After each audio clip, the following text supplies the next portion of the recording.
ఇప్పుడు మనం 5th ప్రాబ్లంకి వెళ్దాం. Let a is equal to 1, 2, 3, 4, 6, 5, 6 and b is equal to 2, 4, 6, 8. So find a minus b and b minus a.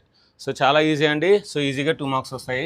So చూడండి, a minus b is equal to, A అంటే ఏమి ఇచ్చాడు అది రాసేయండి. 1, 2, 3, 4, 5, 6 minus b is equal to 2, 4, 6, 8. So మనం ఏం కట్టాలి? ఏ minus B కట్టాలి. అంటే అర్థం ఏంటి? The elements should present in A only, should not present in B. ఏలో ఉండాలి, బిలో ఉండకూడదు. మరి ఇక్కడ 2 ఉంది, ఇక్కడ 2 ఉంది, అంటే ఈ 2 ఎలిమెంట్ తీసుకోకూడదు. ఇక్కడ 4 ఉంది, ఇక్కడ 4 ఉంది, అంటే ఈ 4 ఎలిమెంట్ తీసుకోకూడదు. ఇక్కడ 6 ఉంది, ఇక్కడ 6 ఉంది, 6 తీసుకోకూడదు. ఈ 1, 3, 5 తీసుకోవాలి.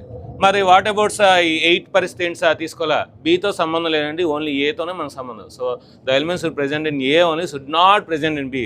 బీలో ఏది ఉన్నా సరే తీసుకోకూడదు. సో కనుక ఫైనల్ ఆన్సర్ మనకి ఏమొస్తుంది? 1, 3, 5.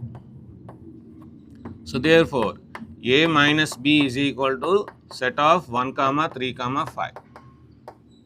ఇది ఏ మైనస్ బి. ఇదే విధంగా బి కూడా చేయాలి, బి మైనస్ ఏ చేయాలి. సో బి మైనస్ ఏ, బి ఏంటండి? 2, 4, 6, 8 మైనస్ ఏ ఏంటి మనకి? 1, 2, 3, 4, 5, 6. ఈసారి 2, 4, 6, 2, 4, 6 ఇక్కడ ఉన్నాయి కనుక తీసి ఇంకా ఓన్లీ 8 ఒకటే ఉంది కనుక అది ఒకటే రాస్తే చాలు. సో కనుక సెట్ ఆఫ్ 8.